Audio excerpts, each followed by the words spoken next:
कणखर बातमी, कणखर आवाज. आपण पाहता सावली मराठी न्यूज चॅनल. वसमत तालुक्याचे लोकप्रिय आमदार राजूभैया नवघरे यांच्या प्रयत्नामुळे मौजे कागबन या गावातील स्मशानभूमीच्या शेडचे भूमिपूजन बालूमामा ढोरे अध्यक्ष राजूभैया नवघरे सेवा प्रतिष्ठान यांच्या हस्ते संपन्न झाले.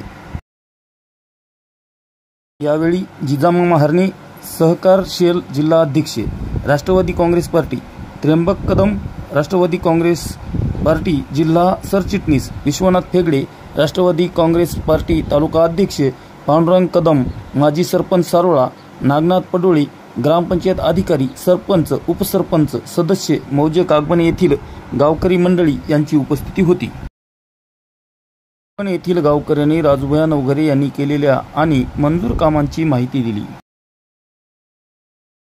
दिनांक 3 ऑगस्ट रोजी उपमुख्यमंत्री अजितदादा पवार यांच्या वाढदिवसानिमित्त आयोजित महाआरोग्य शिबिर, पूर्णा सहकारी साखर कारखाना, मोफत तपासणी, शस्त्रक्रिया, औषधोपचार असल्यामुळे सर्वांनी ह्या महाआरोग्य शिबिराचा लाभ घ्यावा. जनसावली न्यूजसाठी बाळासाहेब कांबळे. आणि दुसरे महत्त्वाचे विषय आणि आमची आपल्या आठगाव सरकारला एक आरोग्य शिबिर झालं.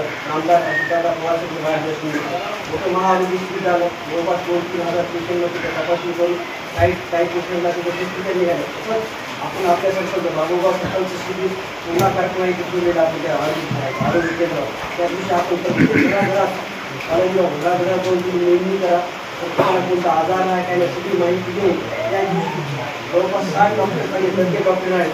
ज्याला तुला भविष्यात काही तुला आजार निघाला त्याची पूर्ण शस्त्रक्रिया केली जिम्मेदारी घ्या घेणार आहे. त्याच्यामुळे त्या दिवशी आरोग्य शिबिराचा तुम्ही सर्वांनी लाभ द्यावा असं मी तुम्हाला विनंती करतो. आणि आपण पुढ्या पावसामध्ये तुम्ही आम्हाला बोलून आमचा मान सन्मान केला, सहकार्याचा मान सन्मान केला किंवा माझ्या वगैरे साकार करतो. आपली तुमची सहकारी पुन्हा कायम आपल्या शिबिराचा अशा करतो.